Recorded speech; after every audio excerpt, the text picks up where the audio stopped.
Hey everybody out there, this is Seto, and today for you guys we're going to be talking about a little bit of discussion on the importance of consistency when you are building decks. Now, I did do a video about a year or two ago talking about deck building, pretty much 101, breaking it down into the different components, and that video is still viable to this day, and I will leave a link down the description below. I would highly suggest that after watching this video or before watching this video, you go watch that video. It is even though it's an older video, the fundamentals and everything I talk about in that video still ring true to this day. Even when link format comes out and is out, this will still ring true. So, consistency. Why is consistency important in deck building?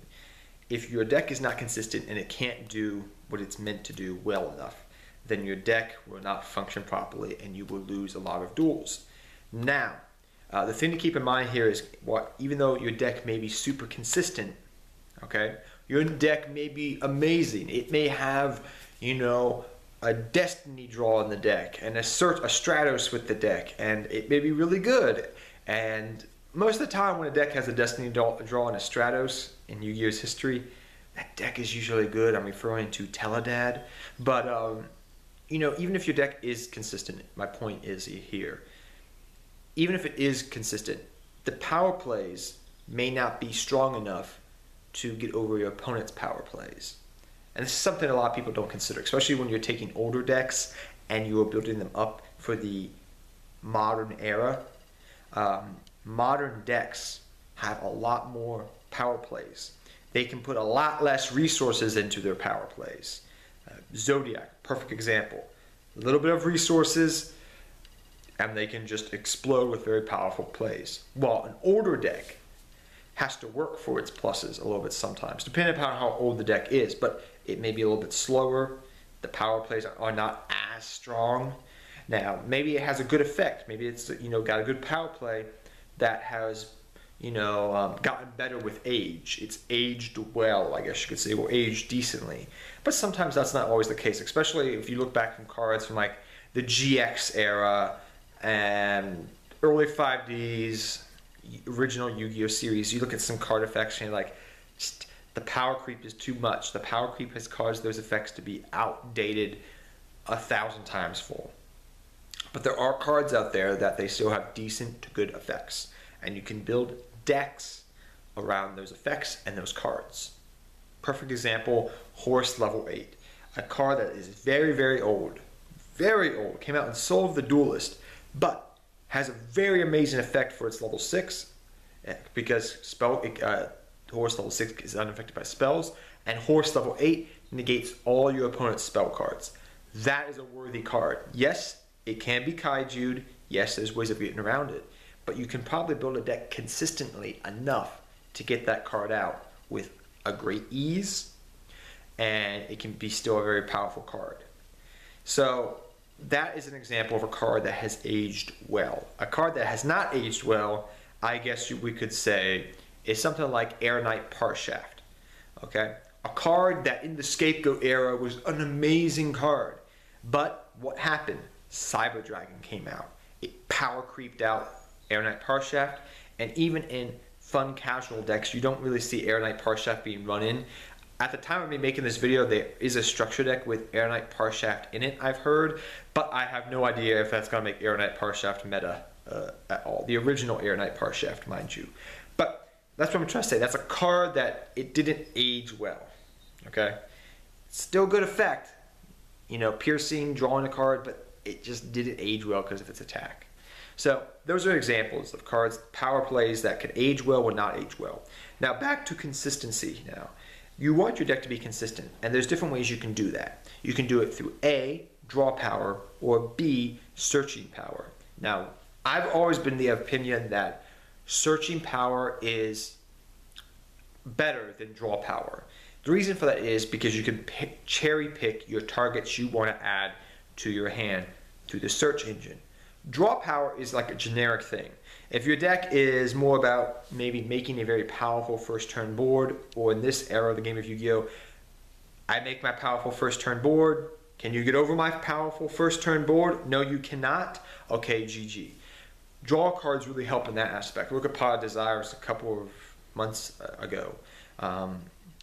It helps you get to traps, which is nice. Helps you get to combo pieces, perhaps. But it's in no way better than a searcher, which can search the specific combo pieces out that you need. It's very true. And there's different ways that decks do this nowadays. You have your Stratos cards, your Destiny draw cards, you got your just generic good draw cards like Pot of Desires, Upstart Goblin, Allure of Darkness, yada yada yada. You have your other search consistency cards, kind of like you have your spell cards, like your Rhoda-esque cards. You have cards that they don't necessarily rely on searching, but sending things to the grave and then reborning them. Dark Worlds is kind of Dark Lords, excuse me, is a good example of this. But there's different little things you will notice when you start looking at consistency and just not thinking of the broad term consistency, and you break it down even more. So why is it all important? Because if a deck, like I said, is consistent and powerful, it will be a good deck. If you can make it, the more consistent you can make this deck, even if it's an old school deck, even if it's clunky like Earthbound Immortals, not the most powerful thing in the world at all, a fun deck, but you can put enough Allure of Darkness power, search power, draw power into the deck to make it playable and win a couple of games at locals at a decent pace. You may win 60% of your games. Maybe not 70 and 80, which would be more typical of a top meta game with side decking implementations. Yes, that's a different thing. But it's very nice to do that. And it's consistency in a nutshell, as I try to wrap up this video here and stop rambling. It's important because it makes your deck be able to function better. It's such a pain in the butt when your deck loses to itself. That is never a fun feeling. When you just open your hand and you're like, this is just a brick. This is nothing. It's Monarchs. I can't do anything. There's no tributes. There's no nothing. I cannot play Yu-Gi-Oh! And then you draw 2 more cards until you get 7 cards in your hand, and your deck is just like, I can't do anything.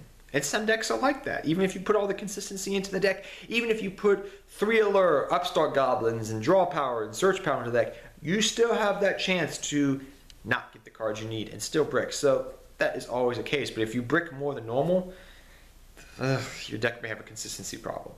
Now, there's different ways you can work around this without rebuilding your deck completely, and it's some things I want to talk about here. You can do power shuffling.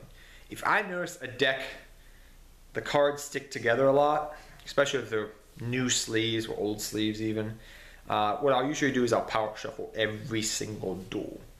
That way the cards evenly get flushed out, then I shuffle them up, give them to my opponent, he cuts the deck, I get it back. They've been thoroughly, the cards, spread out throughout the deck. I've had that recently happen with one of my Earthbound Mortal decks for like a week. I was like, oh my gosh, I keep drawing all the field spells and no Earthbounds, even though I run 8 Earthbounds. What's up here, boy? And then I figured out, okay, power shuffle. Okay, now everything works better. So power shuffling can help you with consistency in a way. You may not think, oh, that's, isn't consistency more about your just deck building? Yes, that is true, but power shuffling, it may be a scenario where it's not your consistency problem, but more of your card sleeve problem, which is running interference. That's why I've always told people that are like, oh, well, if I run this amount of cards in a deck, like when the people were back like months ago were like, oh, if I run Pot of Desires in the deck, I don't have the chance of banishing said cards, so it's okay to run 3 Pot of Desires. And I'm like, yeah, that's cool. Pot of Desires, okay card, I got it, it's cool. But, dude, you could brick still because of your card sleeves. And they're like, no. And I'm like, look, you just drew 2 Pot of Desires. What are you talking about, fool? So, like, ratios can help with your consistency. There's external factors that can always affect your consistency. So, some of the common things, like I said, are card sleeves and ratios. So, if you can fix your card sleeves and ratios down to fix that to the way it seems to work best, then you should be good. But power shuffle, check your card ratios, see how your deck works out. Well, you know, when you're laying the skeleton outline of your deck, look at your consistency, look at your draw power, okay, look at what your deck does, what's its power play, all right, and then say, okay, build the deck, test it, then you go back, okay, I'm getting some brick hands, but I can look at this deck profile and I'm like, yeah, he's got enough draw power, a nice balance of consistency. Let's try power shuffling. Oh, that works. Okay, well maybe change the ratios around just a little bit, tweak it, you know, like fine-tuning a sports car engine. So those are some reasons why consistency is important and how you can make your deck more consistent. So till next time, guys, take care. Have fun dueling. Good luck dueling. I actually had a lot of fun doing this video, but I'll see you guys next time. Take care, everybody. Good luck dueling to all of you.